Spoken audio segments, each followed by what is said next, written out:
This is week 2, so we're looking at finding the ideas, what materials you might need for the ideas, and then owning those ideas. And next week we'll talk more about like transferring those ideas into actual applications and funding and pitching, things like that. So by the end, hopefully you'll have at least one idea that's ready to send or pitch or submit, because a lot of these people just have a lot of the funders just have online portals that you submit your materials and then you sit back and wait. So that's what's happening. Okay. So week 2, today we're going to talk about developing your idea, where it comes from, creating materials required to take that idea to market, shaping that idea into a tangible material to pitch. There's a variety of those materials. What's intellectual property and how do you secure it? There's a bunch of kind of legal producer talk going to happen in the second half, and who can help you do this stuff. So hopefully you guys are, oh, that's interesting. Yes. So hopefully today you'll leave knowing what materials you might need, and what elements, all these different things that you would create around that particular idea. What is intellectual property and how do you secure it? And then how do you exploit it? We'll get into more of that next week, of course, which is talking more about the numbers and the people we go to. Before I go any further, one of the things that happened is we've delayed this, and it was not known at that point, but CBC came out with a relief package, which is really development money, except for shorts, which is production money. And so you should go to that. It was sent out by Renee, but there's a CBC relief fund. It's $2 million. They're going to put it into some development money, into a couple different strands, and also into the shorts program. So for shorts, they're looking for, 30 minutes or under, I think it is, could be 40 or under. And it has to be done and delivered in 3 months. And they're looking for just stuff to entertain and look at things. Whereas some of the other strands, which are more development, where they'll be like, yeah, okay, we'll give you some development money to put towards making a bigger project. And that might be, whatever, I guess. So look at that. That's the deadline, is the 24th. So we won't even be done next week by the time that comes. So 24th is coming up very, very quickly in a few days. So if you want to get an application in, the process to apply is pretty simple. The other one that we do have more time on, which was the Bell 5 TV1. So that's another decision maker, a funder, Bell, the nonprofit of Bell, that said, we're trying to put some money into some Atlantic productions. We got some money. We want to spend it by September. So hit us up with some projects. Both of those things we should keep in mind as we move forward, because those are specific places where you might send your ideas to. But of course, there's many more. Okay. So let's go on to the next thing, which is week 3 next week. We will try to put this stuff into more action we'll talk about grant writing, fund writing, taking those materials a little bit more. I'm going to show you some examples, and then talking about your pitch, really, because that's your idea. And then where you go specifically with those ideas, those 2 examples I just gave you, which would be Bell and CBC.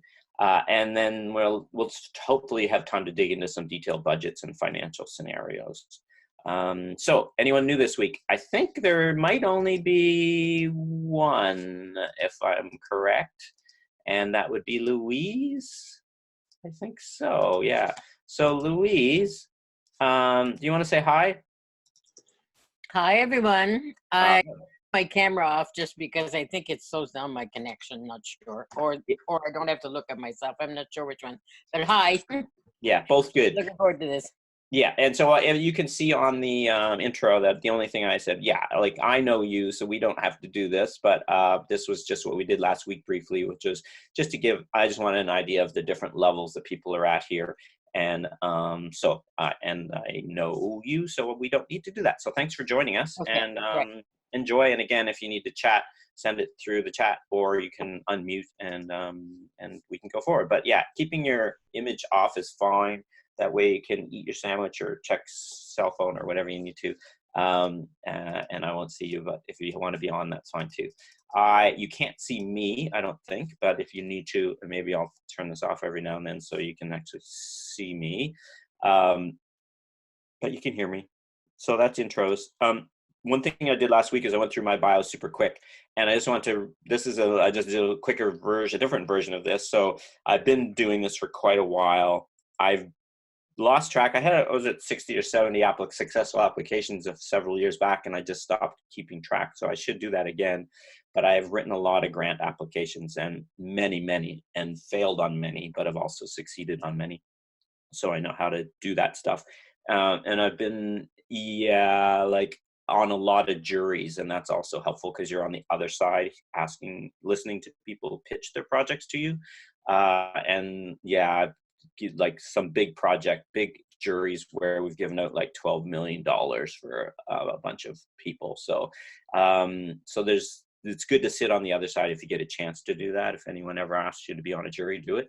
Also, yeah, I've been in many festivals. I think, I've attended, I think I counted recently, over 60 festivals and markets, and I've had awards from over 20, I believe now. So, and I just found out today that we have a film screening in Austin at a film festival there, so that's great. It just keeps coming if you keep trying. Sundance, so I did get 15 grand once from them, which was awesome, and we did win the Pitch This at TIFF, which was 10 grand at the time. It's 15 grand now for you guys. And I was selected to pitch at the Hot Docs Forum. I didn't end up pitching on that. It's a longer story about a project that I worked on for quite a while and then didn't end up pitching it, but they did pitch. And I've been invited to the Reykjavik Talent Lab, and I didn't get to go that time, but hopefully I will get to go this year. And I did the Talent Lab at TIFF before. So those are just experiences where you get to mentor and be mentored and hang out with a bunch of inspiring filmmakers. So homework from last week, if you guys remember. Oh, you can see me. That's amazing. Okay, great. So when I go like this, thanks, Nathan. What was I going to say? Yes. The homework from last week was to start your business plan, essentially, because it is a useful tool, and I would encourage you to continue to do that. So, this was just, what's your company name, an executive summary, the company description, like what you do and the products and services that you provide. Very basic stuff. Not a lot of projections of like what you could expand on this and say, this is what I'd like to do over the next 4 years with my company. This is the amount of money we'd like to earn, gross, the gross amount of money we'd like to bring in, and the money we'd net. That's another element of a business plan. And also, even I talked about briefly SWOT analysis, where you identify the strengths of your company over the others, the weaknesses, and then your opportunities and your threats. All that adds up to a pretty decent business plan. If you had all of that in a couple pages and you submitted it along with your applications to some of these funders, they see that you're serious about this, and it tends to come true as well, which is useful. But we're moving on now. So we're going to talk about development. That's really what these 3 weeks are about: taking your project or projects and moving them forward and getting money for them, getting greenlit, we would say, or that sort of thing. So we're going to try to, I'm just going to move something here. We're going to try and do that. Oh, I have a new participant, and I'm going to admit. There we go. It doesn't, it's a little flaw here, but it doesn't really pop up necessarily, but we'll see. Anyway, so moving along, yes, what was I saying? We are discussing development, right? Now, development is, I've got projects in my file folder, in my filing cabinet, that probably are 10, 12 years old, and they're in development. I air quotes around that, but they may never get made. There's a project I even shot a bunch of footage for. You could say it's in production, and a couple of those, in fact. But, I'm talking about development, like hot, new, exciting projects that you're pitching to people in development. And, again, it could be something you blow the dust off because it's appropriate right now. So keep a file of those things. So the next phase after development, we're going from idea to yes. Someone said yes, and I have to deliver this in 3 months' time. So pre-production would be the next phase after this. We're not going there. We're not going to production. We're not talking about post, marketing, promotion, any of that stuff. We're just talking about development. Just want to let everyone know about that. Now, let's start producing. So we talked last week about your role as a producer, and idea was just to get the concept of what producing in a production company is and what they do. Now let's go on to what I say is your bread and butter, which is your projects. Now, where do those projects come from? We're going to talk about that. Ideas for projects. Everyone has lots of ideas, right? Now, turning those into film or TV is an uphill battle for sure. I've definitely had people talk to me because, oh, you make films, or oh, you work at the film co-op when I did that. And they would just phone and say, I have this idea. And you're like, okay, great. That's not really much until you start to turn it into something. So that's your job as the producer. Sometimes a director will come to you. Sometimes you are the director and producer. But at the same time, as a producer, what you're going to do is try to formulate these ideas into something. So you find the idea, you refine an idea and get the funding to make it happen. That's really what your goal is here. This is the development phase. That's what we would call it. So what is development? Let's go into it. These are the things that you would do. Coming up with an original idea, that's one option for development. That's pretty common. I'd say probably most of you are in that boat, but there are lots of other places. You might hear a story from someone. You might could be just around the dinner table. That definitely happened to me, where, someone's just telling a story and you're just like, wow, that is so compelling. You might read an article in a magazine or newspaper and think, wow, that is really interesting. I was listening to a podcast yesterday, and there was they were reviewing they interviewed someone who had written a book, and that book, I was like, wow, could be a really good story. So I'll pursue that and see. It's a Canadian story and it's a new book, so it might be available. A poem could be a play. Certainly that's happened a lot, where you go see a play and you're like, I'm going to option that play and turn it into a movie. It could even be a joke. I've seen short films that are basically just turning a joke into a visual version of that. Obviously, one of the big things is, literature. If a book is out there, I read a horror, what we call it, YA, I guess, young adult horror, that was written by this woman who's in Nova Scotia. It was put out on Penguin. It's a pretty big label, and it's a pretty good book. And then I went to her and I said, has this been optioned? I talked to her, I met her, and I left a note actually for her, and then she called me, and she said it's not optioned yet. So I have given the book or I told my partners to read the book. I don't know if they've read it yet. A couple of friends that do horror with me. And I said, we might want to option this. It's good. So that's how you might take a novel, and you take that and you could turn it into a play, into a movie, by having someone translate the novel into a script. Or someone else might approach you with an idea, of course, like a director or someone. So original ideas, they tend to be easier than many of those. Like the first one is easier than all of those other ones. Because there is no, we'll get into this, chain of title already. It's an idea you came up with. So that means you have the rights and you can begin to exploit those rights. So that's a simple good thing about it.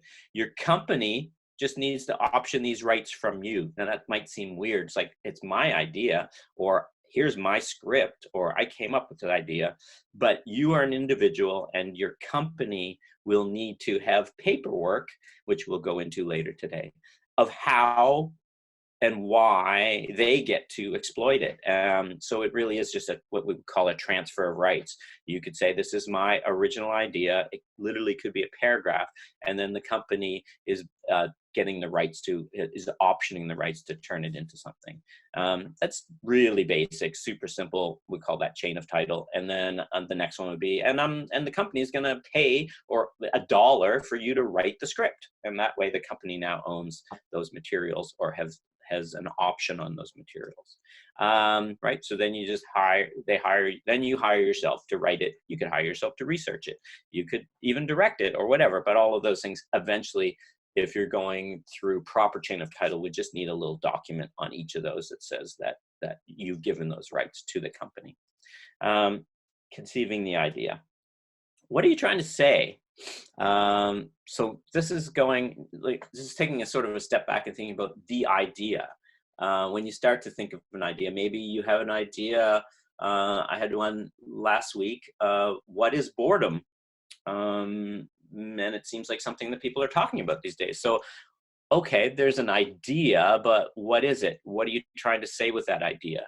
And then who is the audience? And I'll often go back to that with you guys is saying, always think of the audience. Who is the audience?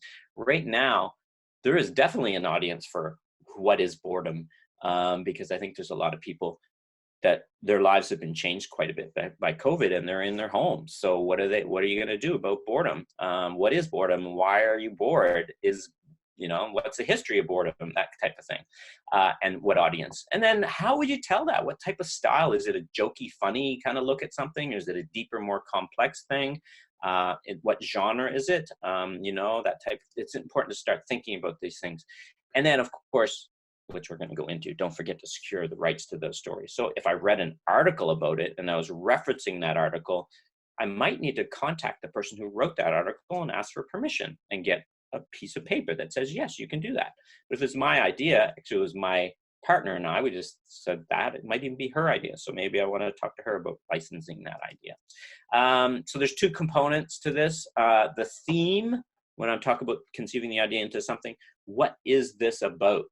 And then more about the plot, what happens. So if it was a documentary about boredom, a short documentary, we'll say, it's a documentary. Okay, that sort of gives us a sense of what it is. Is it light and fluffy, whatever? Okay, what's the plot though?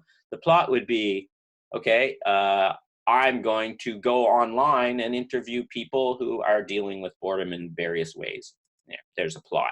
Each time it's a different person. We move from person to person to person.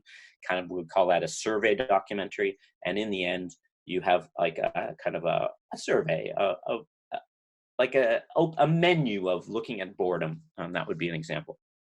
Well, what if I was going to try and do it as a narrative and write a script for it? That would be quite different. And the plot might be, alarm bell goes off, guy wakes up, it's the same day. It feels like the same day again. Is this like Groundhog Day for COVID-19, that kind of thing? And then maybe you play out that each day he tries to do something and then can't, and then tries to redo it because of being stuck at home. Whatever, bad examples, but you get the idea. Okay, so let's move on to format, because once you start with that idea, you have to kind of figure out how's that going to play out. And I just started talking a bit about that. Turning the idea into a project means deciding, what format. That's important. Is it a short film? Is it a feature film? Now, these films tend to be, one would say, they can only happen once. It's like a big event, a big change, a big thing, like one thing that happens. Whereas a series tends to have what we would say an engine that drives it that maybe never ends. Or, of course, there are limited series where it's just a elongated feature film. So something like Big Little Lies. So, again, they had it so successful, they made another season, but that happens sometimes when you have a limited series and it's successful, they'll just figure out another way to continue it. But series, of course, there's serialized. So, the format might be, I'm going to stick 5 people, or was it 6? 6 people in an apartment in New York, and I'll call it Friends. And so each week, each week depends on the previous week, and you kind of have to follow it to a degree. Sitcoms are a bit different, of course. But episodic, a series would be where you could mix and match those episodes completely, and it wouldn't matter. Each episode really has a full standaloneness. And of course, there's a combination of these now where it is a bit serialized and a bit episodic, where you want to follow along with the characters' developments and see if the unrequited love is ever resolved, but also those episodes could be mixed and matched. And then there's the anthology. I use the Romanovs because that was Matthew Weiner's recent series. He also did Mad Men, which was definitely serialized. But this anthology, it just has a thread, and each episode hangs on that thread, but they tend to be just standalones. So it's almost, and in fact, this one feels like feature films, but a whole bunch of them that just have a thread that tie them together. So these are just a variety of formats that you might want to consider. Now, again, it could be documentary, as I mentioned earlier with the boredom idea, but could be narrative. it could be experimental. Those are the three I threw at you last week as kind of the three silos that definitely get mixed and matched, but that's an option. And then there's hybrid, of course, that could be any of these combined, mixed and matched as well. I've done projects that are all three of them in one. I'm just going to check to make sure. Yep, I don't think we have any new people. We're good. Yeah, so I've been talking super fast, but I think I'm doing well because we have a lot to cover.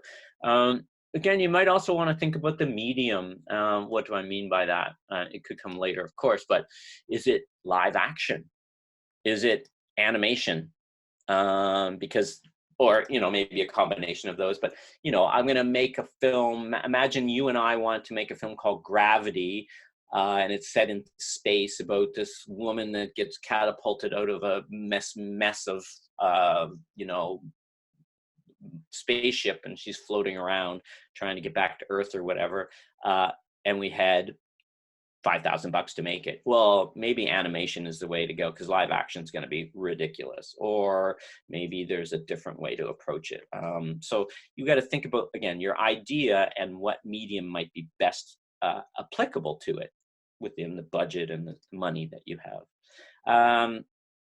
So I'll just talk briefly about documentary because this is kind of a thing I do a fair bit of. There's many styles of documentary. I won't go into them too much at all, but it could be, as an example, okay, it's a historical documentary. So you need to consider as a format and medium, are there recreations? Because recreations is practically narrative and very expensive, especially if it's period. So you're like, if it's a documentary about Romans, okay, and I'm going to do recreations. That just means a lot of money and very challenging. So you need to consider these things. So of course, the options are endless. Therefore, you need to decide what idea is right, or more. It's like chicken and egg. I have an idea. What format, what style, what's it going to fit into? What box is going to work best for this? And I've heard a lot of people pitch things like, you know, here's my idea. It could be a TV show. It could be a series. Could be a feature film. You know, it could even be a play. And that's possibly true, but I would encourage you to really try to narrow that down to what you think it is best. And if you're pitching it to a broadcaster or a decision maker and they say, well, what about this? Then, you know, say for sure I considered that, but don't get too broad with that idea. I would be careful. So I have an example. So what is fear? That was an idea that I thought about around this thing, like a documentary, or like what could it be if I wanted to explore what is fear? Because I think a lot of us, it's pretty close to the surface for us right now, especially after this weekend. So what is fear? And then how would that's a theme really, but what's the plot, or how are we going to explore that? So that's something. Just let's take a minute and just to think about that, because you know, there's many ways to go about it, endless ways. Is it a drama? Is it a documentary? Is it kind of avant-garde? Am I going to do it as an animation or a drama, you know, or narrative with live action? Is it a genre? What genre is it? You know, what ways do I want to explore this idea? So those are things to consider. Okay. So now let's assume you've nailed it. You're like, this is everyone that you tell about this idea. They're like, oh man, what a great idea. Then now you have to decide what format you're going to work in. And you need the materials to sell that idea, right? So you might have the idea, but then what happens next? What are these ideas? What are the materials that help you get your idea that's in your brain into the brains of these other people? So we're going to talk about all the materials for development. That's what we want to talk about now. We'll go into this in quite a bit of detail, hopefully, for the next 30 minutes.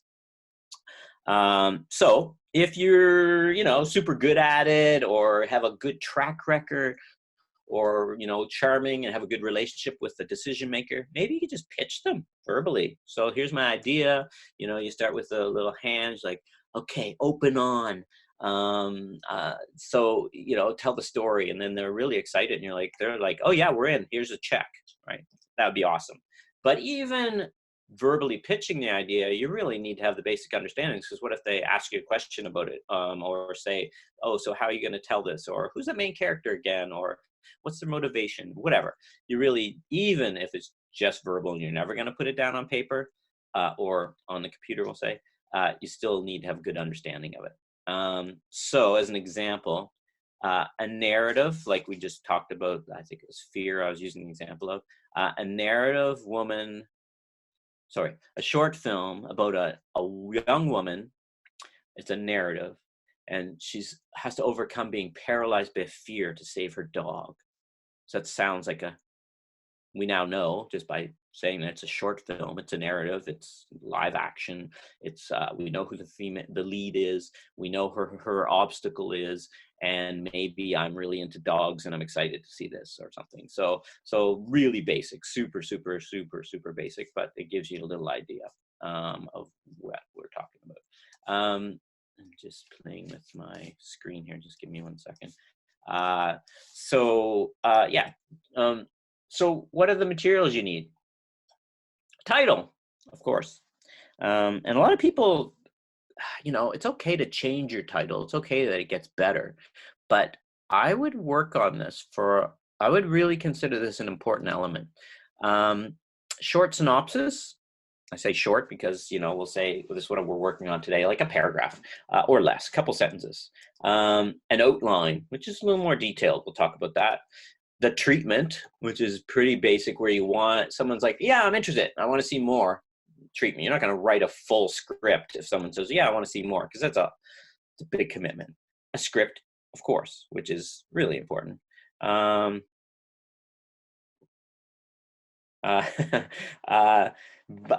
Budget, both expenses and financial scenario. Again, we'll cover all these. They're coming up, but I just want to line these things up. Things that you need, the materials for development.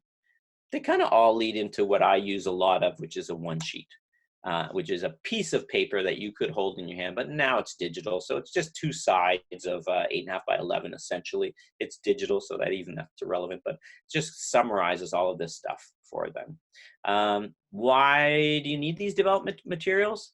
Well, you need to convey, again, the format that we talked about, the tone, because, if you watch a channel, they generally have a sense of style and tone, and they want it to fit with them. So they're not going to take something that's completely outside their style or tone. Those are things important. All right. Genre, again, I use that fairly loosely, but we kind of hopefully know what that means. If you have any questions, send me a chat along the way. And the costs, like what's the budget? Because you could pitch something and they'd be like, yeah, it's great. And I actually just answered an email just minutes ago before I began this, when someone was getting an application together, and they're like, so I'm asking for 10,000. Should I put in 20,000? And I read her synopsis and treatment yesterday, and I was like, whoa, that's way too little. You have to ask for more than that. So, they have to line up, right? I'm just gonna, and then I think you have to think about, once again, the audience. Those are the reasons you want to develop materials, so that you are clear on all these things, and then you can convey that clarity to others, and basically so you can get the funding. But also, if you ever make it and deliver it, you want to be on the right road with them. It really gets problematic when two parties are working together on something and one has a different idea where it's going and the other doesn't. That's where it gets tricky. Okay. So I'm just gonna flick one more, and then and also you want to develop the materials, because then you start to realize what team you need, who you need to be involved, who needs to be involved to make this, and who is involved, and you want to get people on your team, right? So all of these materials help you. So yeah, I read that synopsis yesterday, and I was like, and I talked to this person about a project for quite a while. I was like, yeah, this is pretty good. Like, she's getting a really good handle on the idea, and it's a unique, exclusive access to an idea that could be good. So that's great. timeline as well. Like, yeah, I want to make this thing and it's going to take 6 years to make. And the broadcaster knows I need it in 6 months, not 6 years. So you need to be clear on you're developing this to understand the timeline. Okay. I'm going to quickly go to a question that someone had. My ideas tend to be for series. I tend to get stuck at the synopsis and outline. Is that supposed to be for the entire season or the pilot episode? A good question. Both. The answer is both. So if you are trying to do a series, then we call it a Bible. This is further along than this even, where you start to develop all of these things into one document. And that Bible tends to be the go-to for everyone. If a new director comes on to the episode, to like season 2, episode 3, it's a new director, they get to read the Bible and have a sense of tone and style and genre and cost and audience and format and all of those things. And so because they're all kind of in there. So if you're writing a synopsis, you want it for the whole thing, for the whole series, but then a pilot is going to have its own synopsis. It's going to be a specific synopsis. I watched a pilot for Ozark the other night. Jason Reitman directed it, did a really good job. It was a really good pilot to introduce so much information into a series. I'm really excited to watch more of it because of that. So I just thought, really good pilot. But the synopsis for the pilot would be different than the synopsis for the whole series. So that's something to think about. Okay, let's move on. So let's talk about titles briefly because, yeah, titles are pretty important. I think that they're overlooked by a lot of people. You know, was Dick Kirby, they had a doc at Sundance this year and it was Untitled, I think, but then they eventually called it something like It Might Be Untitled, and then they finally came up with a name for it, I think, just by the time it screened. But yeah, that's not very provocative. So think of some titles. I have some good ones here. I love Breaking Away, that film, Oscar-winning film, and it's a great title because it's got that double entendre. There's 2 meanings to it, and it's great. Lost in Translation, I think that's a really strong title. I never forget that one. I forget Scarlett Johansson's name all the time for some reason, but never that title of that film. Pulp Fiction, and it's a really good title, I think. Dazed and Confused, Richard Linklater's early film, and I think that's a good title too. Natural Born Killers, that's provocative. I mean, Oliver Stone's a pretty provocative guy, but you want to watch that film when you read that, I think. And then I'll use this sample a few times along the way. There's nothing simpler and stronger than like a 1-word title that it's hard to get them because most of them have been used already, but this is a good one, Jaws. So the title should, I think, we talked briefly about plot and theme, but they should try to touch on both of them. What is plot? What happens? Like what actually happens in the film? And I won't even try to, I don't want to stop too long to talk about these things, but yeah, you know, without going, if you need me to go into more details, happy to just send me a chat note. But plot, what happens, theme, more about what it's really about, more of the, you know, I'll use an example. What's it called? I forget the title of it. Al Gore's Inconvenient Truth. What is the plot? It's a PowerPoint with a guy standing on stage explaining global warming, right? I mean, that's what the plot is. What is the theme? It is, I guess, almost similar, but the theme is more the exploration of humanity's impact on the planet and what the frig we're going to do about it, right? So an example. And I use the words double entendre, but yeah, like if the plot can contain both, if the title can contain both the theme and the plot, then I think it's really starting to work. It's not easy, but again, you want to keep them short. You don't want a super long title, you know, unless you're doing it on purpose. You know, there's always a reason to break rules, but generally shorter is better, but if it can be provocative. Now, Michael Melsky's film that closed the Charlottetown Film Festival last year, The Child Remains, I think it's a great title. Again, it's got 2 meanings.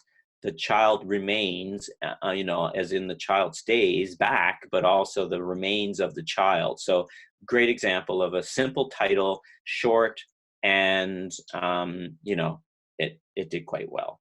So and I think the title really helps with that. So good example. This is a short film that we made that it's a crazy little poster that someone did for us, but Gravesite.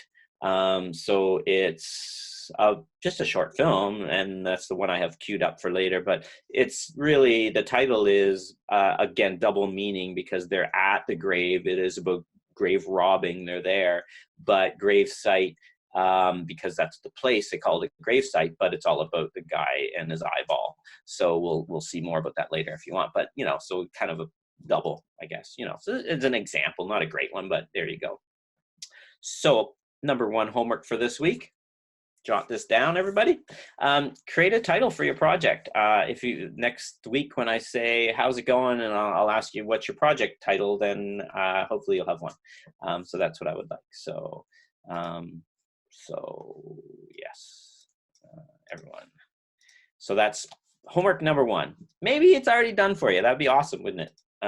So let's talk about images, because I think that's also important. I want to make sure you guys are aware that we work in a visual medium. So a picture's worth, I don't know, what is it worth these days? More than 1,000 words, maybe, I don't know. When we're talking, remember that the people we're trying to convince to give us money, most of them, you know, some of them are bureaucrats, but a lot of them we're producers or we're filmmakers, and a lot of them work in this medium and understand the power of the image. And that's really the difference between us and, you know, a lot of the other art forms out there. So we need to convey all those elements that we've already talked about. And hopefully within the image, you can start to do that. So how can you do this? This is a question I get, which is totally legit. What image do I use on my one sheet when I haven't even made my film yet? It's just an idea. Well, I don't know, make one is my thing. Like, use the fact there's Photoshop, there are a million photos and images out there in the world, or you can literally just do it yourself. So my business partner, we're pitching something to CBC. She has the idea for the project, so she started to create an image. She sent me the image. I was like, yeah, that's pretty good, but what about this? We kind of laughed about that. So she changed it up and added to it. So she's literally taking pictures of her dog and a bunch of stuffies and putting in the image. And we're trying to make one. We haven't made the film yet, but we'll have an image. Okay.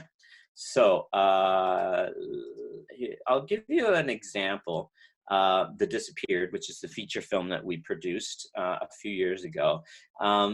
I mean, I think this was the very first image that we had, which was, it's about 6 men lost at sea in 2 dories. And, you know, the script was written in a way, it was an open ending, like, did they make it or did they not? And so that's kind of the idea. And we actually found a couple of dories, we moved them, we put them in this flat water. You know, it's a little photoshopping, but we didn't put people in because we had no idea who we had as actors or anything. But even then, you know, it's just like an idea. And then we put text over it, of course. And then later we came up with, it was more, the story, it became, no problem, Renee. The story became more about the captain leading these people. And so we wanted to emphasize him. So we sort of got an image of some eyes, and then we sort of imposed them on a dory rowing. And we used that for a while too, and kind of, you know, chiseled it around the edges to make it a little more challenging. I don't know. And then we don't have time, but it was quite a few more permutations. And then eventually, you know, of course, we get the text on it. We have a tagline that will go into that stuff. But then, I mean, this is a very, very end of all of this. But we have an actual still image from the film that, let's see, I can do this. Just gonna, give me 1 second. That, you know, so these guys, this is the actual image, and we're able, you know, the actual actors in the film, So we were able to put that in. We have a title, we have a tagline, that's fine. But all of this other stuff up here is all just extra that came later, for marketing purposes and such. And you have the laurels and all of that. So all of that's great. But that really is, that's the end. But at one point, it was just really just this part once we had this image. So you can forget about all the fluff and stuff. But at least we found an image, and then we had one. We have a few others too, but that became our sort of poster and stuff. So I just wanted to point that out. So as an example. Okay, let's see. Next, here's another one sheet, as we'll call it. And I do have some earlier versions, and then sort of became an example. But it's just like, again, a title. And the title of the film is different now that it's done, it's a different title, but that was our title for many years. And, it was, but we had an image, and we had a pretty strong image. And so that image really stuck with the film throughout. We had shot footage and everything, but, and then we had a tagline and such. So that's an example again, where an image can really be useful. One thing I mentioned about that is we had, once this was getting made, we even had a magazine that covered this particular disability, like a magazine that focused on disabilities, asked if they could put this on the cover of their magazine and then do a little article because they thought the image was so great. So valuable to have an image, and as you guys know, when you're in a film festival, especially if you make shorts, they might pick one short for the image instead of the other 5, and they'll pick the strongest image. So once again, image, super powerful. So I encourage you to find, create, make, imagine, whatever. This is homework number 2, an image for your project. All set, but start thinking about that and try and get something. Your internet is unstable. Yeah, try and get something working for that. Okay. So let me know once again if I'm breaking up or if we're having problems, but just had a warning that might happen. But moving on, let's talk about synopsis.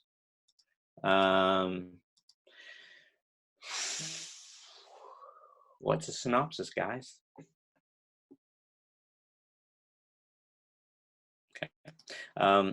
We'll just go with the short synopsis, 50 words or less. Seems fair. Again, the story structure. What happens in the story? Who's the protagonist? That's useful. It's hard to make a project about fear. If I said the project's about fear, or what was the other one? Boredom, without zooming in on, especially if it's a narrative, zooming in on a particular person that's going to be that, to expound on that theme. What's the conflict in the story? Even drama, documentary, you still need some sort of tension, we'll call it, within the story. So try and get that in your synopsis. Again, talk about the genre. It's a comedy. It's a romantic comedy. It's a what's the one? It's a bromance. There's all kinds of subgenres within comedy, obviously. So is it or is it what's the one? It's a tragedy or something, like half trag, half comedy. Anyway, it's endless, but just understand those. Again, try to get the tone right. Try to, in the synopsis, and any marketable elements. So what's marketable elements? Like, again, if Brad Pitt was your cousin and he said he'd do the voiceover for you, then you want to include that in your synopsis. I mean, that might be, maybe it's a little early in the materials to include it, but don't forget. So, but any marketable elements, it's great to slip that in. For instance, yeah, the project I was talking with the woman yesterday, she got Maureen McCabe, a musician, a quite well-known artist, who's sort of tangentially involved in the project, and she contacted them and asked for songs and got rights for 3 songs. I'm like, you've got to include that early on in your materials to make sure, because that's a great marketable element, as an example. So yeah, synopsis. We want to write down the basic idea for your project in 1 or 2 sentences. That's the synopsis, pretty basic. Include the lead character, who it's about, what they want, what they're forced to do, we call them obstacles, what happens, it's just basic writing, but producers have to write sometimes as well. Here's a couple of examples of some nice little synopsis. When a giant great white shark begins to menace the small island community of Amity, a police chief, a marine scientist, and a grizzled fisherman set out to stop it. That's a pretty decent synopsis. It's a sentence, but you get an idea. You get an idea of the tone and the genre, I think. An aging patriarch of an organized crime dynasty transfers control to his clandestine empire to his reluctant son. So good. And then here's another one. During the ongoing Vietnam War, Captain Willard is sent on a dangerous mission into Cambodia to assassinate a renegade Green Beret who has set himself up as God among the local tribe. Now those are good synopses. I mean, sure, there's professionals writing this stuff, and they've probably been, again, I have synopses that have evolved from beginning to even when it's out on the festival circuit to when it's on TV or whatever, you're still changing the synopsis. But yeah, something like that. Write something like that. That's your homework too. Okay, so we've got 3 things now. Find an image, get a title, and write a synopsis for your project. Now, maybe you've got them all done already. Well, look at them and see if you can make them better, okay? That's important. Keep working on those elements. Log line. Here's another thing. What's a log line? It's a short synopsis, we'll say. Here's a log line. A depressed child psychologist tries to help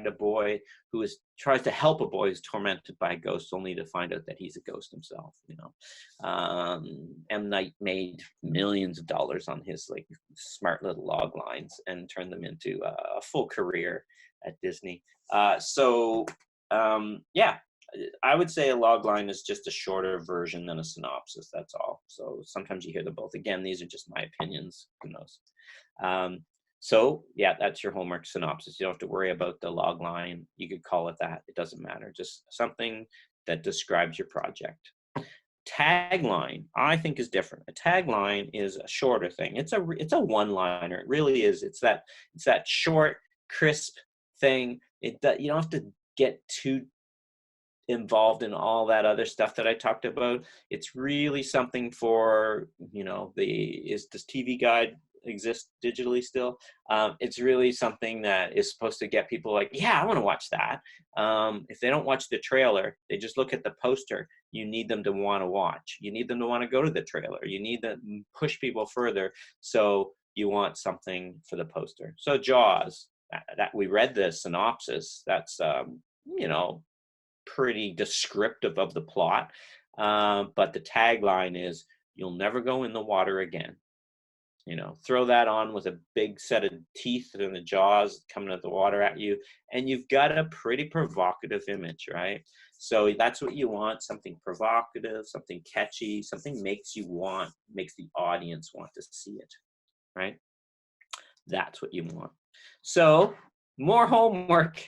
A tagline. So write a tagline for your project. That's something that you can work on as well. Again, it's not the same as a synopsis. You can really go off to another direction, but just try and do that. So is everyone cool with all that homework? It's going to lead us somewhere. Trust me.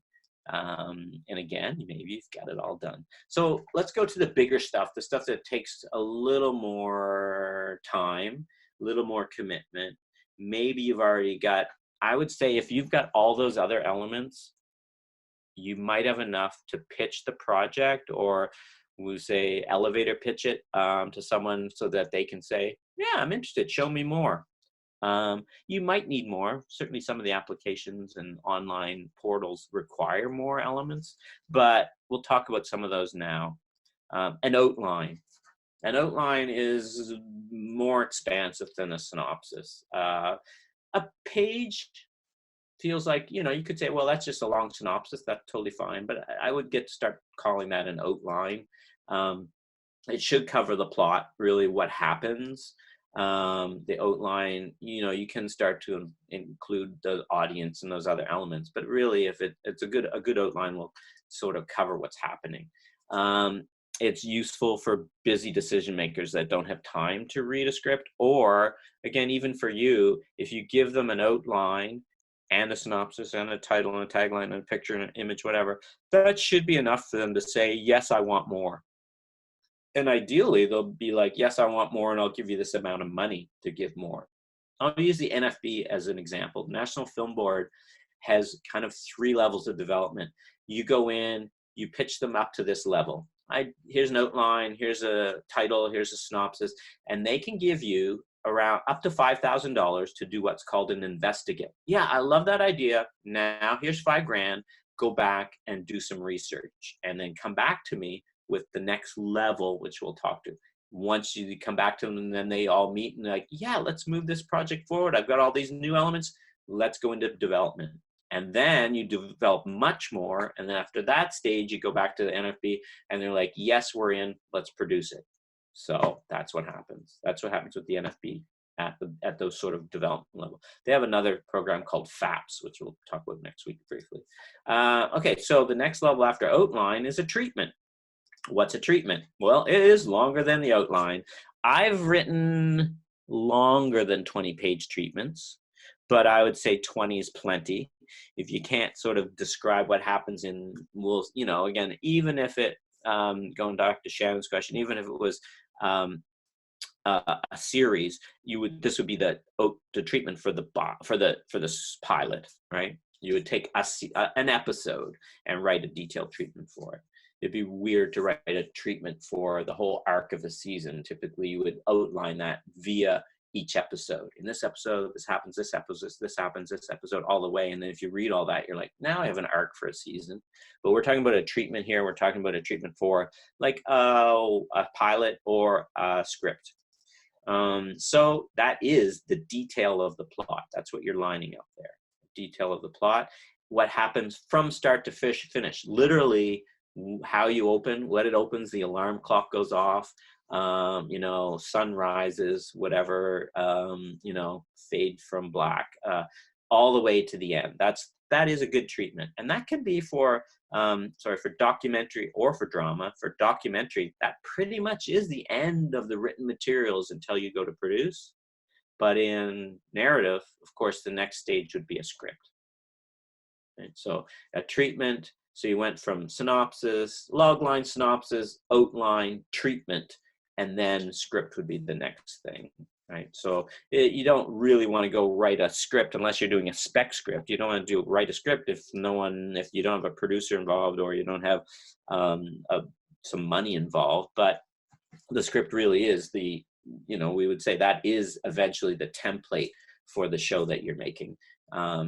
Again, that's not how it ends up typically, but because things get cut and things get added and there's rewrites and polishes and all kinds of changes, but you write a script, and that really, a script is the architectural information that ultimately is the full detail of the thing that you're going to make.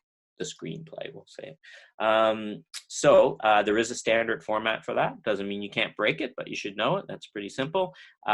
You should have the date, the draft, the writer, and the contact info on what we would call the title page.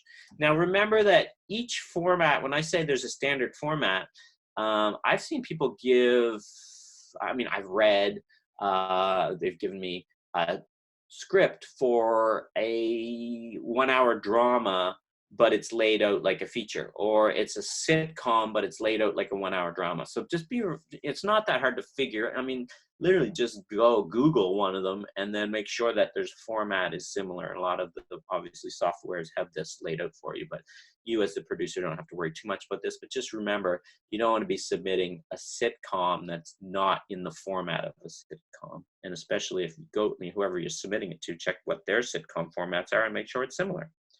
Pretty simple, because of course they all have different layouts. Like maybe there's a an intro, a cold open, maybe there's ads, maybe there aren't ads, right? And you have to write differently if that's the case. If it's a 1 hour without ads, it's written differently than a 1 hour with ads. So because with ads means you have to like leave a tease and then come back off the top and all of these different things. So just remember that that exists. So don't forget. And we don't have to, this isn't screenwriting, so we'll skip through that.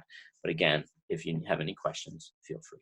Budget, that's an important element, because you could write a sweet little outline, tag, cover page, one sheet, whatever, send it to them. But if they don't know how much money you want from them, how much are they going to know they have to give you, or if you're in the ballpark, what they're interested in? So remember, there's two sides. We'll go through this in more detail in the future next week, but there's two sides to a budget. You need both of them, right? One of them being the expenses. Most people think when there's a budget, that's all they think about, the expense side, where the money goes, where the money gets spent. But of course, there's also the other side, and that's the revenues, the financial scenarios, the FS, we would call it.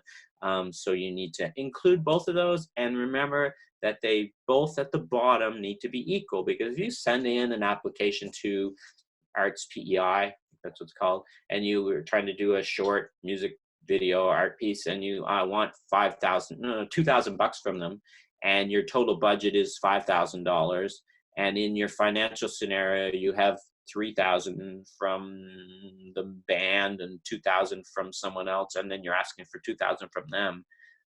I just threw a bunch of numbers at you, but why would they give you money when your budget, your finances add up to $7,000 and your budget adds up to $5,000? You don't need the $2,000 from them, so why would they give it to you? And in fact, often they can't even give it to you because you didn't ask, because you're not showing a need. So that's a kind of a basic thing. Just make sure that the expenses equal the finances. So if you put in a bunch of money on one side, it needs to match the amount that you're spending. Just basic budgeting. We could go into more details. Again, send me some emails or in the chat if you have any questions about this stuff. One last point. Contingency, that is the amount of money that you didn't think about. You forgot that there was extra gas. You didn't realize that someone would overspend on this or on that. There's always going to be money spent beyond what you budget for, and we call that a contingency. So make sure you include that line in your expenses. There are rare circumstances when, just like I explained earlier, where an organization will look at it and say, well, we can't give you money for contingency because that's not money you've allocated to spend. That's pretty weird, but it happened to me once recently, where Canadian Heritage said through this program, they said, well, we'll give you all the money except the contingency, which essentially meant because I put contingency in, I didn't have the same amount requested and the same amount spent. So they just couldn't give me that amount. Pretty odd. But anyway, include contingency. That's budget. We'll take a closer look at it next week. Really quick version. Now, remember I mentioned audience. Don't forget them. Who is your target audience? Okay, I'm making a comedy. It's a rom-com. It's a teen rom-com. And so who's my audience? It would be weird if you said I'm writing a teen rom-com and my audience is 60 to 75-year-old seniors. That just doesn't make sense, right? So make sure that the audience makes sense. And the narrower your demographics can be, the more confidence we have that you know what you're talking about. I mean, it can't be super narrow, like it's just for grandmas that own a Chihuahua that live in Kelowna. That doesn't make sense. But, if it's about Chihuahuas, then you can say one of my demographics is Chihuahua lovers. The other demographic is it's got 7 grandmas in it. So it's about seniors, right? So think about that. Just narrow the demographics. And I feel like a good pitch has 3 demographics picked out, 3 target groups. And I'll use the example. I'll have an example coming up, but we hear this in Hollywood, the 4-quadrant film.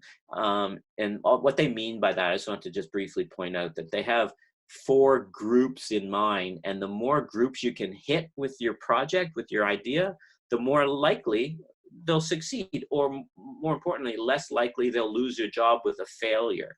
So they're like, okay, we're hitting them, and them, and we got it all. It's a 4-quadrant. Wow, this is a home run. We definitely got to make this film, Star Wars, right?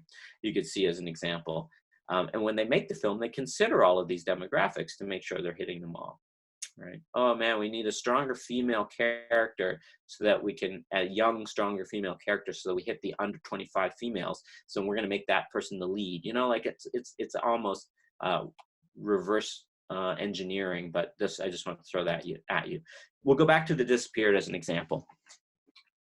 Just doing a time check. It's 2 o'clock already. It's after 2, so I'm almost through this section. But The Disappeared as an example. Target group 1.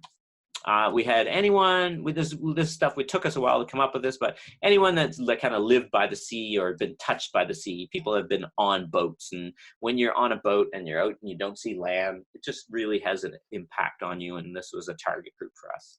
Another one would be those who have almost died or who have experienced loss. That would be because of the existential element of the film. We thought, okay, there's a target group. And then a third one was because of the way we shot the film, it was a pretty, art house film, really. So those would be cinephiles. Make sense? So that's an example. So we have 3 target groups, and then that sounds like, instead of just saying it's for everyone, or what's your audience, what's your demographic?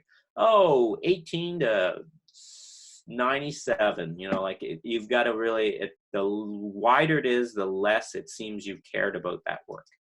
Okay. And then you can ask yourself, okay, here's my target audiences. It's just about Chihuahua grandmas that live in Kelowna. Maybe I shouldn't make that film, right? But if you do find that you've got some good target audience, then go for it. And then maybe you'll find some funding to do that. So next up, a bunch of legal stuff. Are you guys ready? Shake it out, because it's a lot of stuff to cover. But so I'm not a lawyer. If you're executing agreements or contracts, I advise talking to an entertainment lawyer. There's a few of them in Atlantic Canada, and they're all expensive. I can give you details if you need them. Producer's job, briefly, remember. Oops, I went 2 there. Remember that you're the person responsible for turning the creative idea into a marketable concept, right? You also initiate, coordinate, supervise, and manage the creation of the production. That's your job, really. Remember from last week, you secure the rights to the project. That's key here.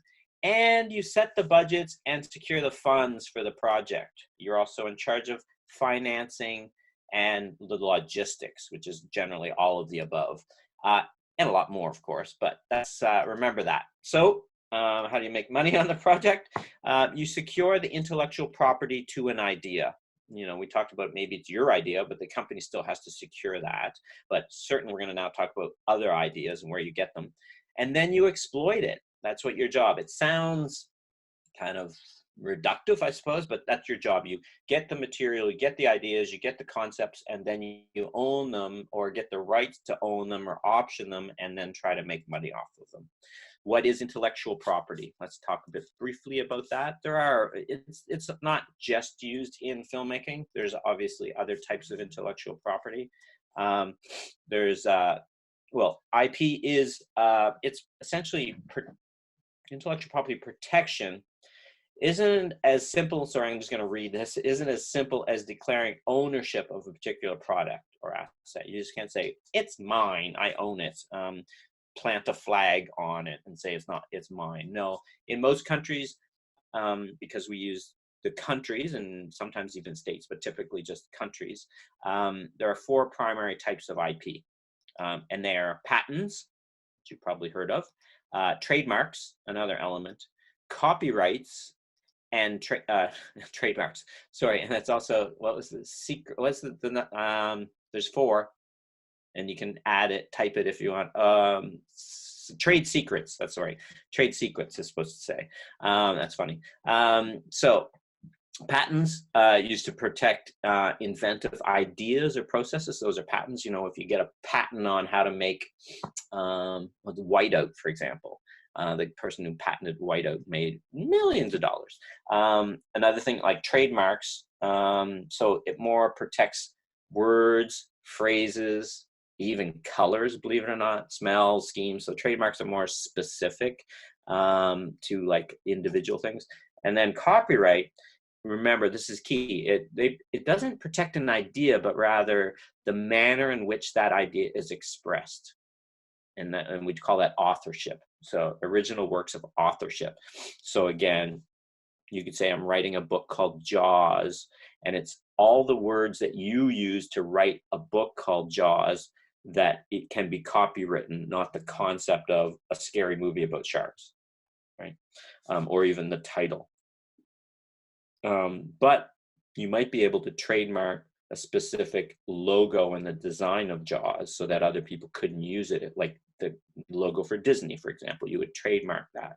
But copyright is what we're really talking about here. So it's written works. It could be art, it could be music, architectural drawings, even programming code, right? Like that's all stuff that's written, and it's an expression of authorship. And then again, trade secrets, which is the fourth version, which is proprietary procedures or systems or formulas, you know, that stuff. And an example might be like, how do they make the special sauce on a Big Mac, and that's a trade secret that they would patent or trademark or own. But a trade secret is another thing that you can own. So which one do we care about? Hands up. Copyright, of course.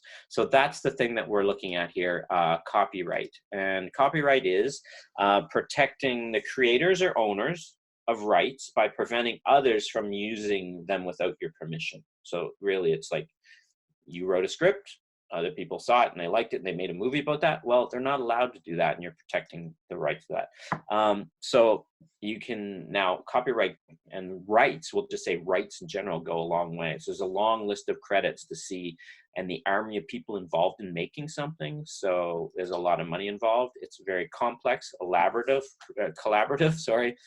endeavor that gives rise to many different layers of rights. So not just copyright, but there's other rights to the screenplay, rights to the music, rights to the direction, even that, the performances, all of these have rights, and your job is to license all of those rights, believe it or not, or have rights to use all of those rights. The rights need to be licensed, transferred, and documented. That's another thing. So this would then, if you get all of those rights, then it allows the producer to what? Claim ownership of the film, all right? That's important. It's my film because I have the rights to the script and to all of those. I can then go out and raise money to make the film because I own the rights, and they will give me the money because someone else isn't going to make that film.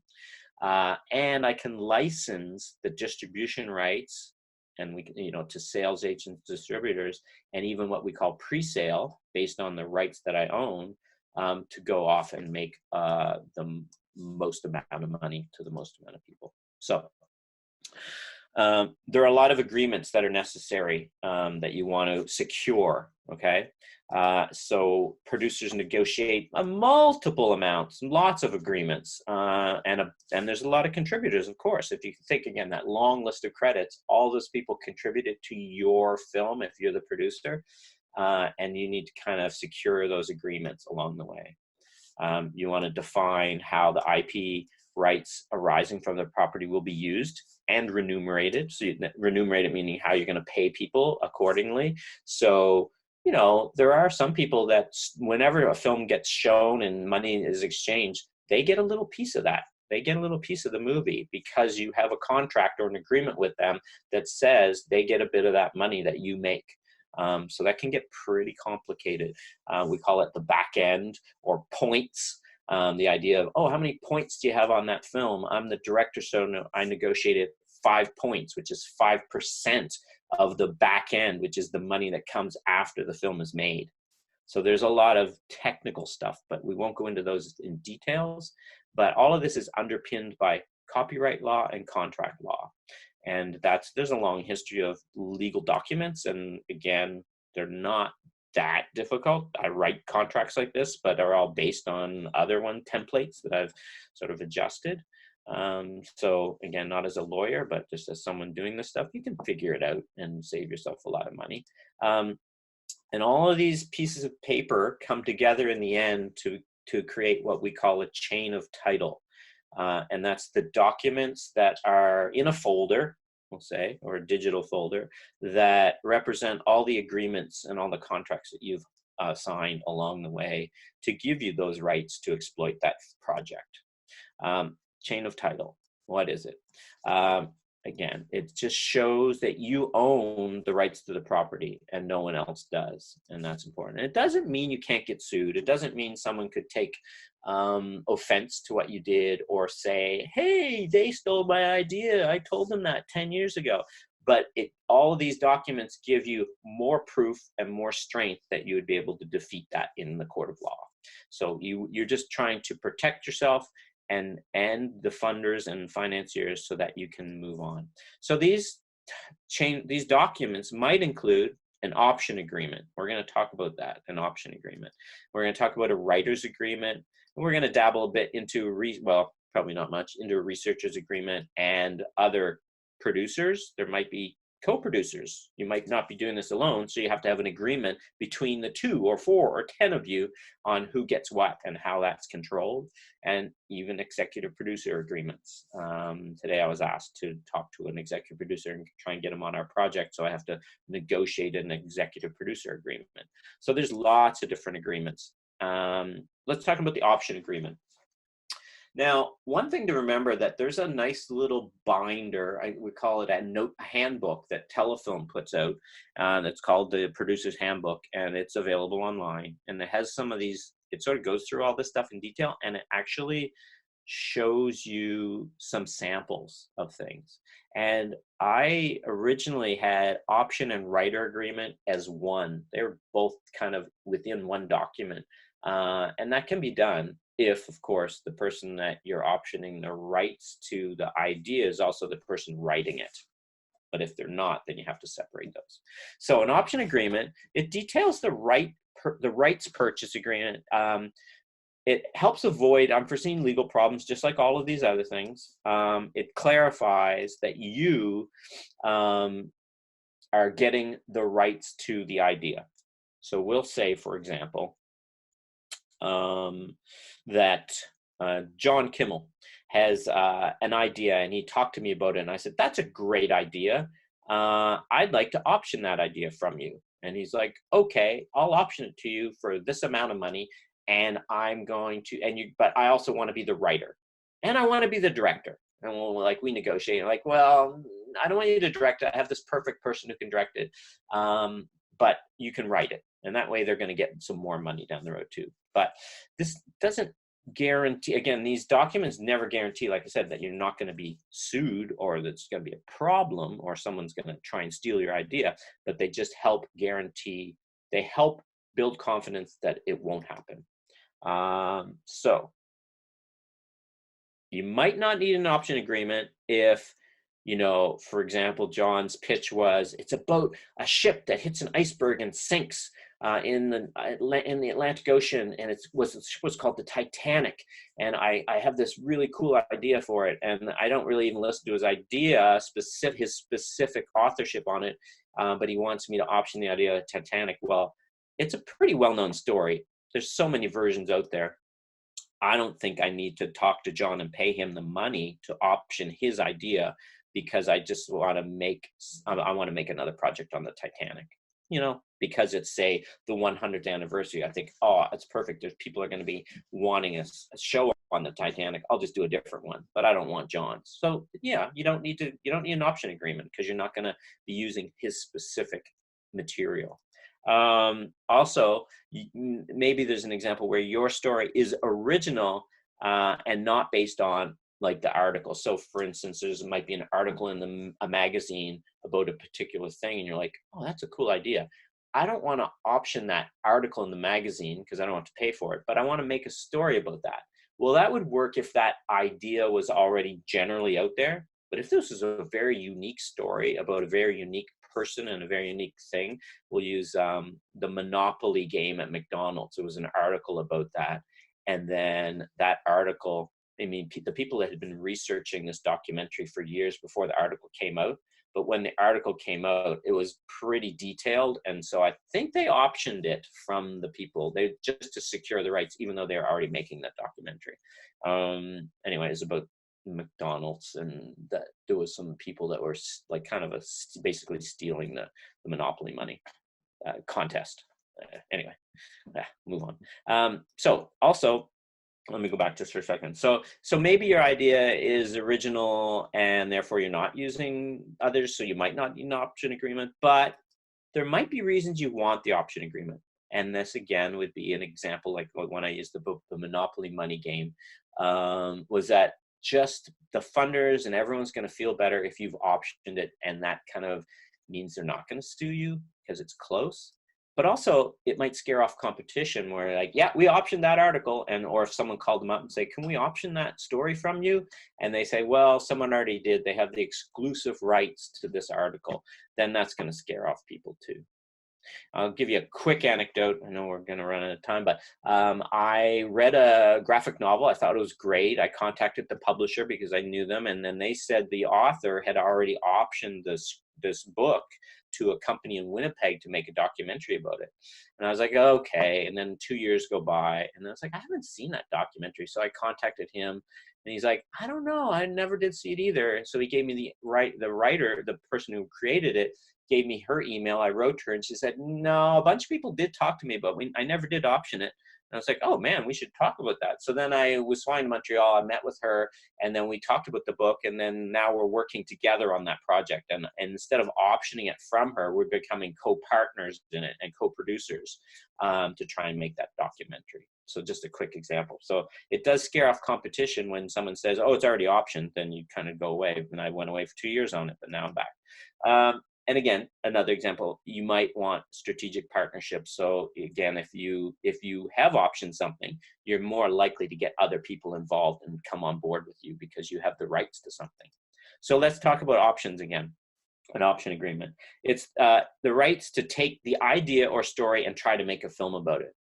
Now, there's a period to how long this is. It removes the competition because you're going to say, hopefully, you're getting an exclusive right to option it. So if your right says you're just optioning it and you don't have an exclusive right to this project, I wouldn't pay more than $1 for that option, because someone else could come along and option it too. They could sell their idea or their book to 10 different people if it's non-exclusive, and then whoever gets it made first wins.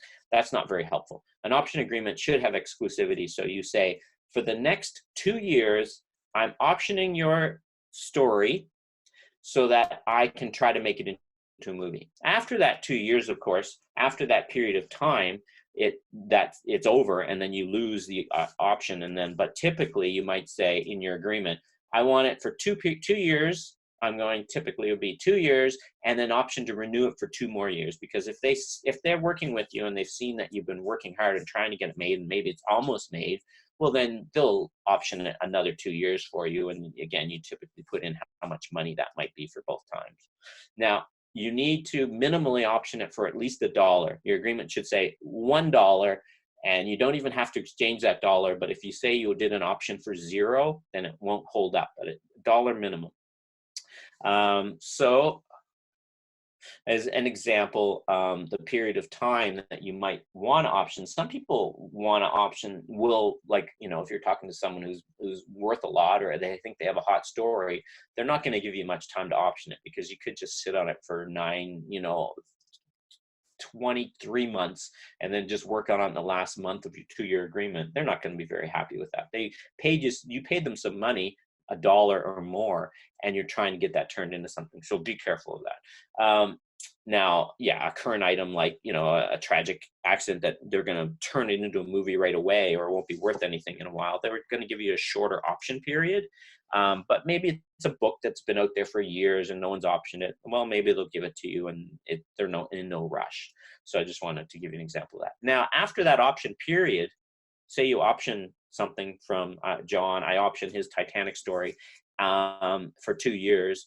And at the end of that 2 years, If we don't renew that option, if he doesn't want it to renew and I don't want it to renew, or neither of us or one of us, depending on what's in the contract, it would revert back to that person. So John would get the rights to that. And even if I paid him $1,000 to try and turn it into a movie over 2 years and I don't, then it reverts back to him and he gets to sell it to someone else again.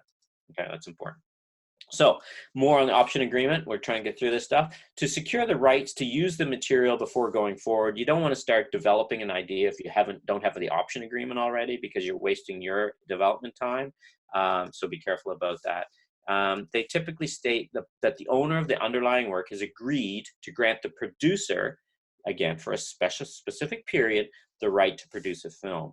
Now, this is the transfer of the rights. They're going to give you the rights for a period of time. And hopefully you're going to have exclusivity on those rights, meaning someone else can't come to them and say, I really like that story you have, that article you wrote, John, about the Titanic. Can I option it? And they're like, yeah, sure, no problem. Well, then you're going to have to sue them because he can't do that because you have an exclusive right with them. Okay.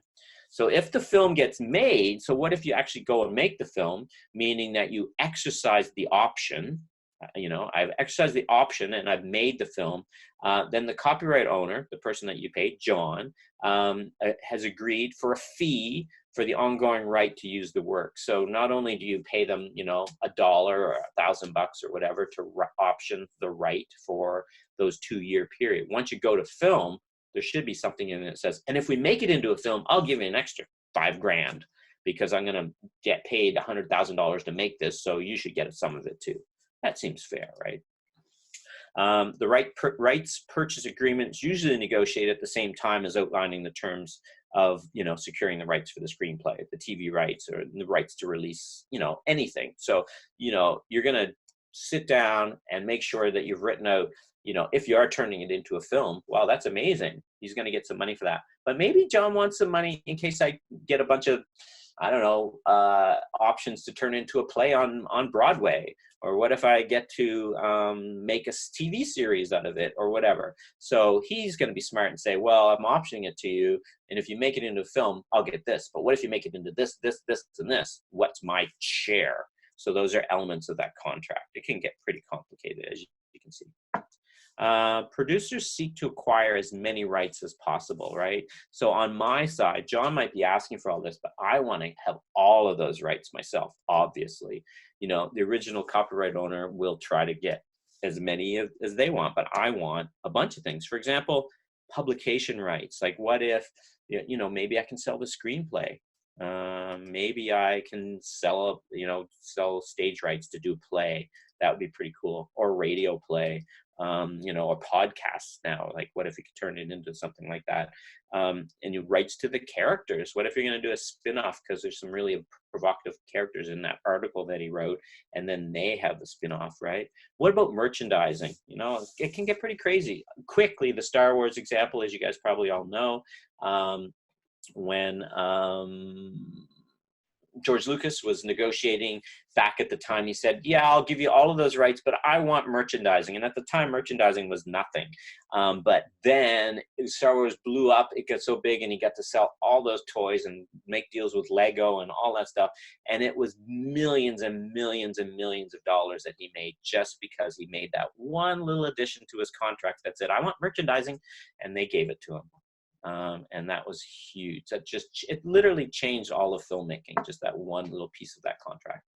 Okay, what about life rights? What are those? Life rights are, if John wrote an article about someone that the last survivor of the Titanic lives in, Cornwall, PEI, and it's an article about them.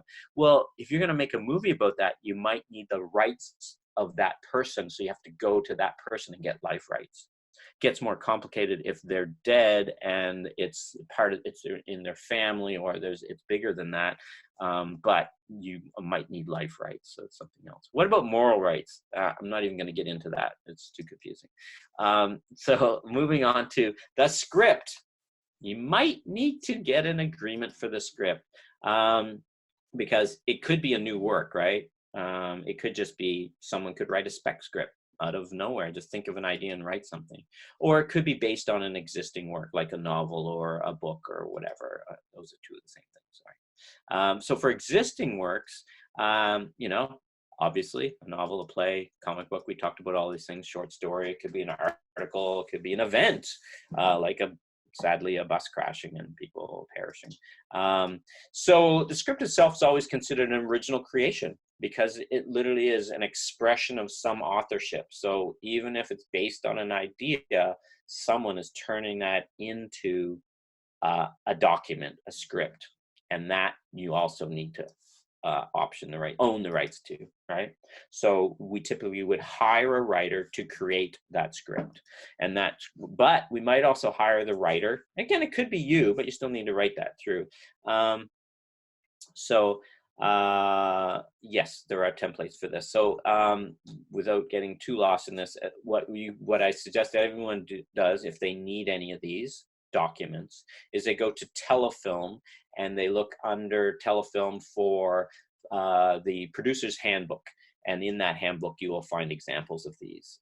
So the producer hires the writer who can write the script, obviously, but they can write that outline for you, the treatment, the first draft of the script, subsequent drafts, rewrites and polishes. All of these could be, you could hire one writer to do all of these. As in Hollywood, they often hire a writer and they don't like it, they fire them, they hire another writer, and then they hire another writer, and then by that time there's 10 writers, and then they have to figure out who gets the credit. But this is what happens. So you need to, in order to hire a writer, you need to employ them to write this so that you own it. Now, if you're buying a script from someone, you're optioning that script if they've already written it on spec, right?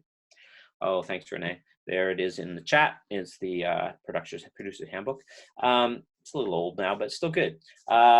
Okay, so the writer's agreement, you need a contract with the writer. You would want to include the fee as an example, how much you're going to pay them, the deliverables, like what you expect of them, first draft, whatever, that's a deliverable. The timeline, I would like that in the next 3 months.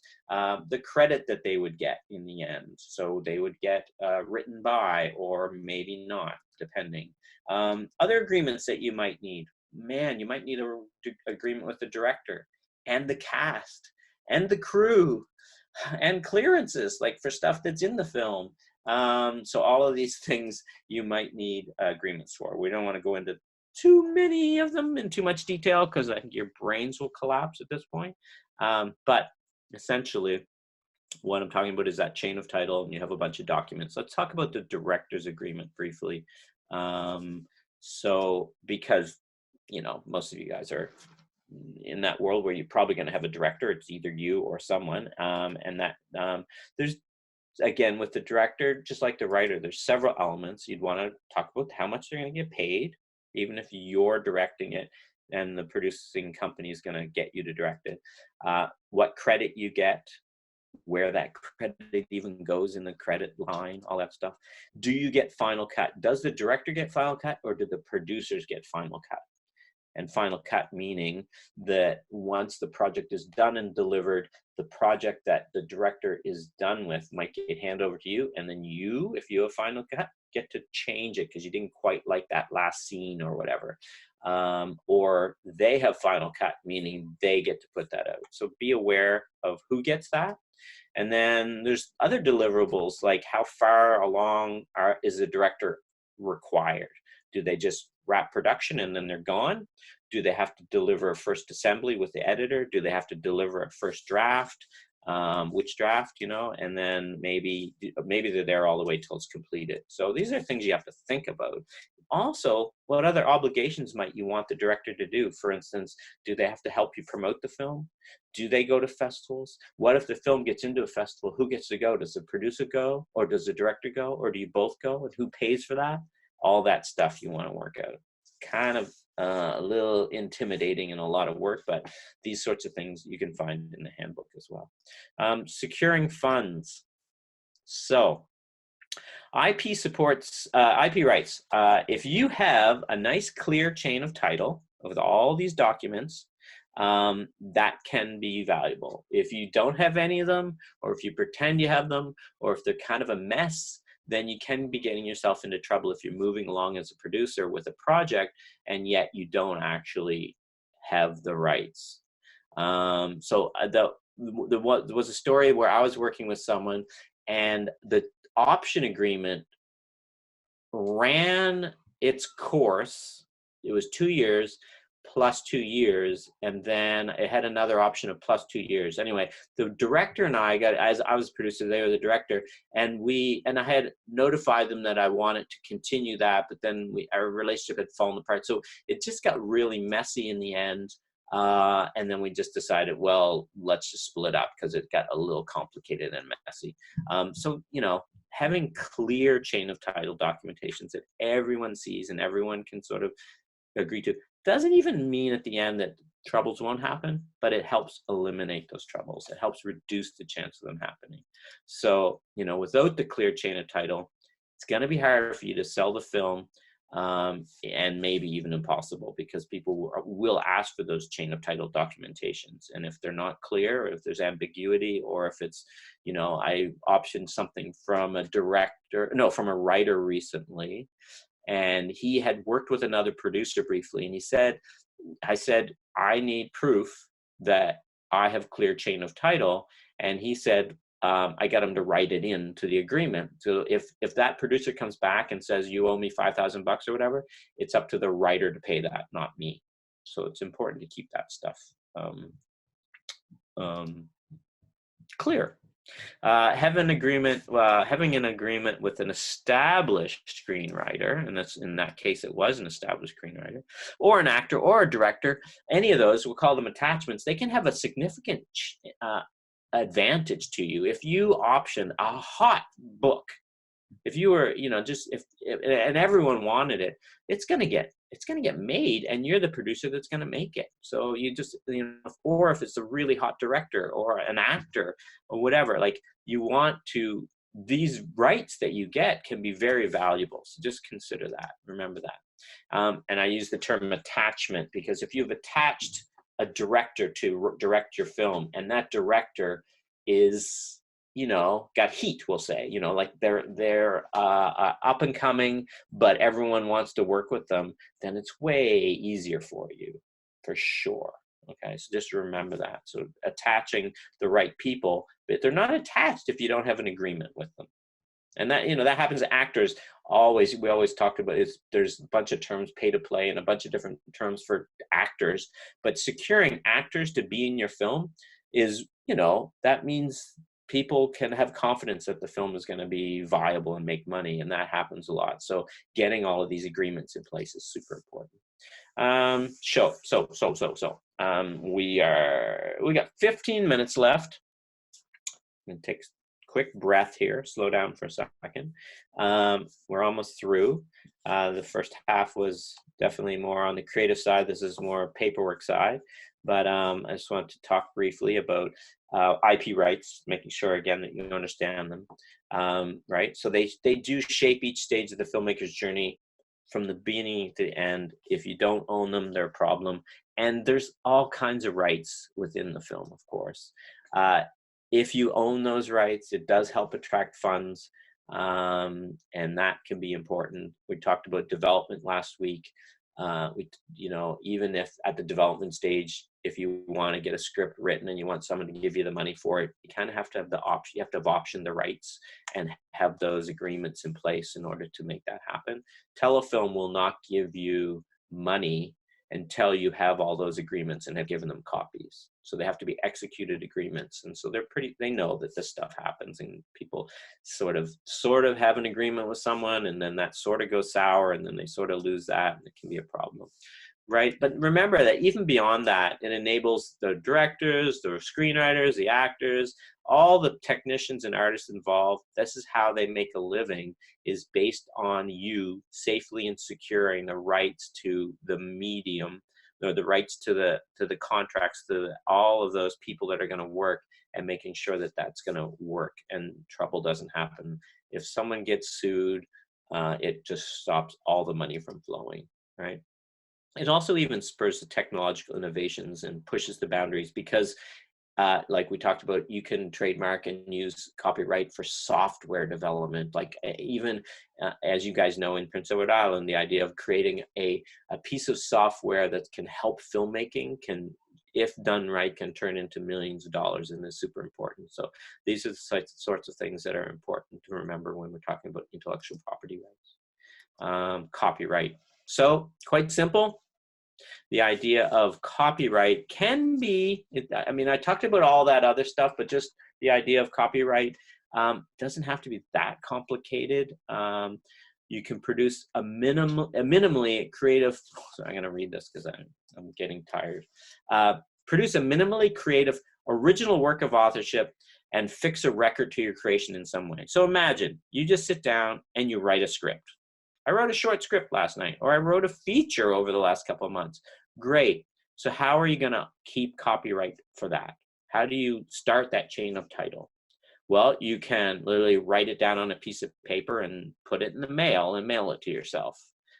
Take that script, stick it in the mail and mail it to yourself and get it post-dated. That's an simple, cheap example of copywriting something. You can record some film and say, this is the date of this film and this is my thing. Or you could actually shoot something. Once you've shot something on film, it's yours. It is an expression that is yours. Again, you can record on tape. It's important. You cannot copyright ideas, remember, just the fixed expression of those ideas. So,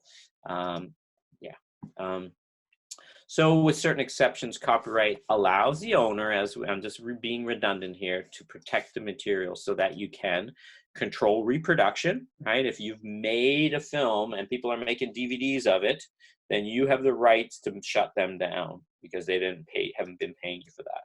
Or put it online. You can go and say, shut that down. Of course, the world has a lot of trouble with copyright, but we won't go into that. You can control performance. You can control new versioning, right? Someone can't put a play up of your movie if they don't have the rights to it. Same with versioning or adaptation. Someone can't do another version of it unless they have the rights to it, right? Public performances of it. They can't screen your film and charge money if you're not getting payment for that. They can't distribute it. Okay, so those are rights that you own, and it's important to remember that. So what's the procedure for copywriting? Well, copyright registration applications aren't that difficult, really. You can obtain, if you're the author and it's just you, it's pretty simple and the costs aren't that much. I would say, I think it's, Shane knows this, you can register your script with the WGC or WGA, Writers Guild of America, and I think it's like $30 or something, but you can write to me and remind me of that. Something like $35. It's not that much, okay? So if you've written a script and you want to copyright it and protect it, that's great. And then you can option it to a producer, right? Okay, so copyright. So yeah, I use that example. You can just take your script. It's $25 for WGA East. Thanks, Shane. So that's US, I believe. So we'll say 35. You can take your script, put it in an envelope, date it, mail it, and get it back and keep it sealed. That could work, we'll say. You can register with WGA or WGC. So don't forget about that. What else? Filmmakers, remember, so this is something to remember, like once you learn all this, as a producer, you're a copyright owner, but you're also a copyright user. And you should know how to protect your own work. That's what this is all about. But you also remember that you have to respect the rights of others. So for example, let's make this film and you write in a song in your script.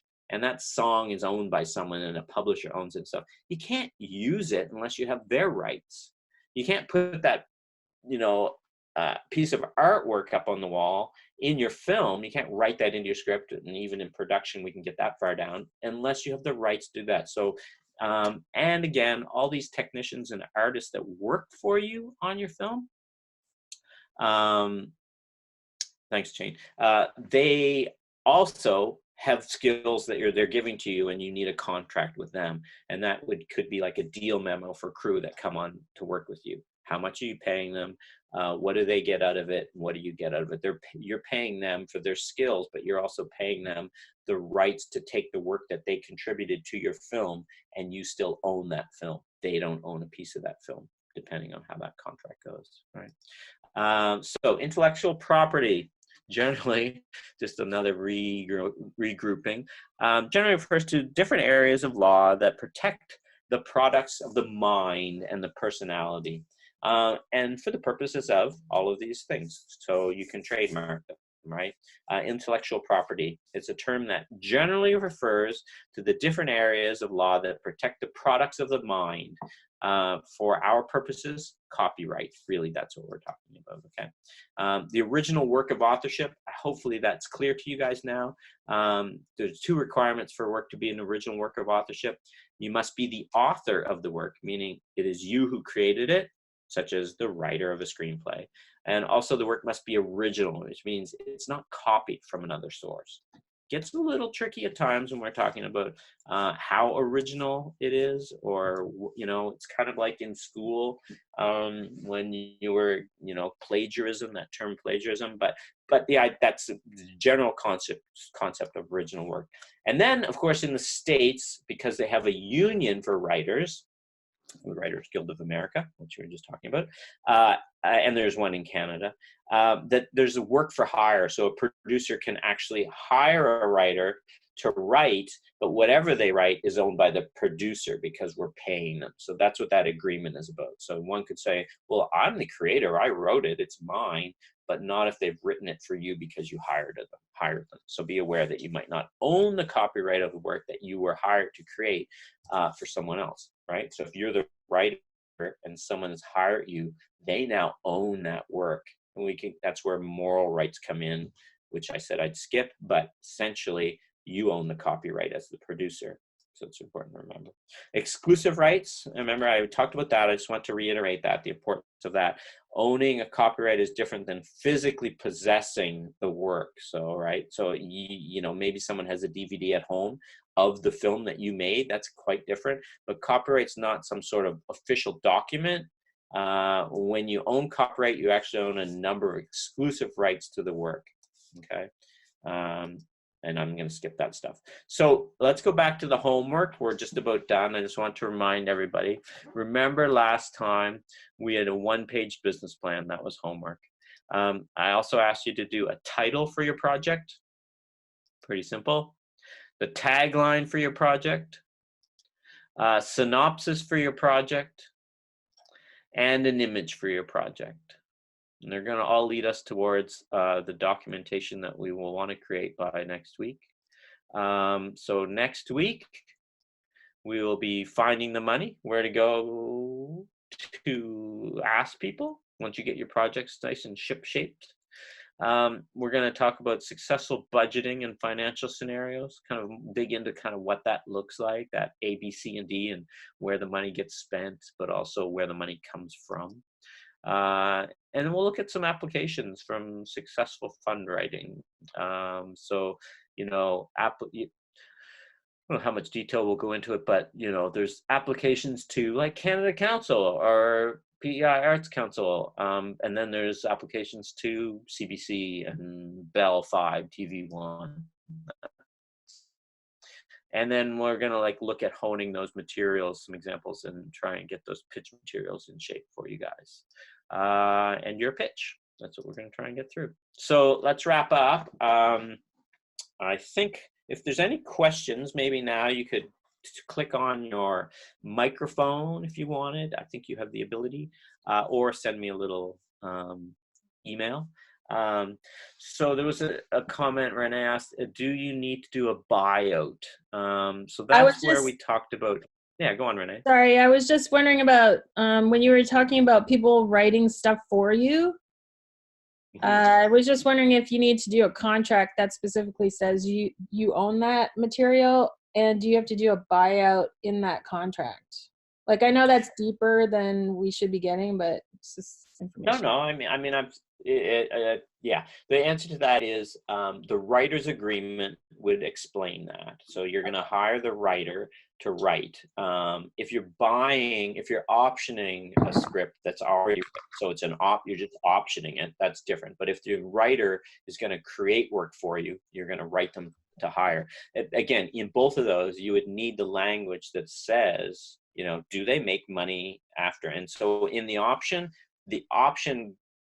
we talked about, once you option it and you start to turn it into a film, you'll need to have that language. It's like, oh, I'm the writer and you're making it into a movie. So now in the movie, do I get profit sharing? Which is what we're talking Right. about. Like buyout is parts of the profit that comes later. And I said we say points, like if they get 5 points, that would be 5% of net profits or gross profits. It's all in the language.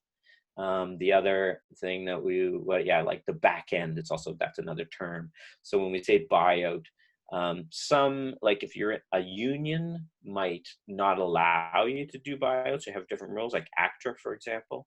They want the actors to get some of that profit. So there's different levels of buyout. So you might be able to buy them out outright, but you pay more to hire them during the write, or you may pay them a little less during the production and then have to buy them out. Then they have more money they can earn in profit. So it gets complicated, but essentially, yeah.